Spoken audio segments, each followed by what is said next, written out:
राज्यपाल शिव प्रताप शुक्ल ने राजभवन में शशांक मणि की पुस्तक मिडल ऑफ डायमंड इंडिया का विमोचन किया। लेडी गवर्नर जानकी शुक्ल भी इस अवसर पर उपस्थित रही।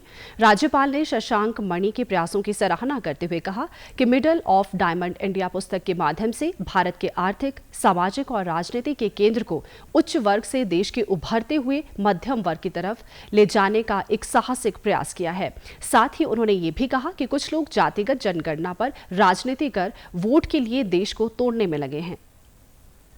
समाज को बांट करके कभी भी लोकतंत्र को सशक्त नहीं बनाया जा सकता है। इसलिए मेरा यह मानना है कि पूरी तौर पर समाज को जोड़ करके ही किया जाए। इस नाते मैं इसको कह सकता हूं कि जो राम मनोहर लोहिया ने कहा था कि जाति तोड़ो दाम बांधो, आज आवश्यकता इसी की है, दाम बांधने की, जिसमें महंगाई कम हो रही है, जीडीपी आपकी बढ़ रही है।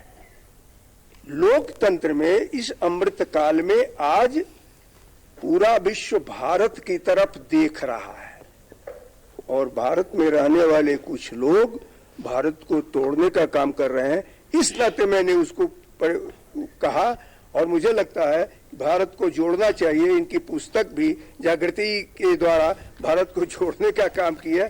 आज इसी की आवश्यकता है जिसको सभी लोगों को मिलकर के करना चाहिए। वहीं इस अवसर पर पुस्तक के लेखक शशांक मणि ने कहा कि 13 अध्यायों से अधिक की ये पुस्तक अमृतकाल पर भारत की एक नई दृष्टि को रेखांकित करती है। पुस्तक में उनके द्वारा पूरे देश में 15 साल से की गई जागृति यात्रा जैसी विश्व की सबसे बड़ी रेल यात्रा का भी वर्णन है, जिसके माध्यम से देश के अब तक 7500 युवाओं को तैयार किया है और उन्हें उद्यमी बनने के लिए भी प्रोत्साहित किया गया है।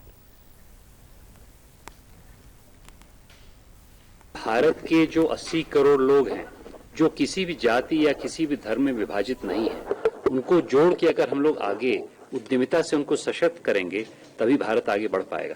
ऐसी बात नहीं कि जो 20 करोड़ लोग मेरे हिसाब से समृद्ध हैं या जो करीब 40 करोड़ लोग जो थोड़े गरीब हैं उनकी भी योगदान नहीं रहेगा। तो ये बुक उस मध्य वर्गीय भारत पे केंद्रित है जो छोटे गांव शहरों में रहता है, जो अधिकांश हिंदी बोलता है या कांगड़ा या इस प्रकार की भाषा बोलता है। आज समय आ गया है आदरणीय प्रधानमंत्री जी के नेतृत्व में कि अगले 25 साल में उस भारत को हम लोग जोड़ें, उस भारत को हम लोग आगे बढ़ाएं, प्रोत्साहित करें। उसमें अनेक उमंग है, अनेक ऊर्जा है, उसको निखारने का काम मेरे हिसाब से किताब करेगी।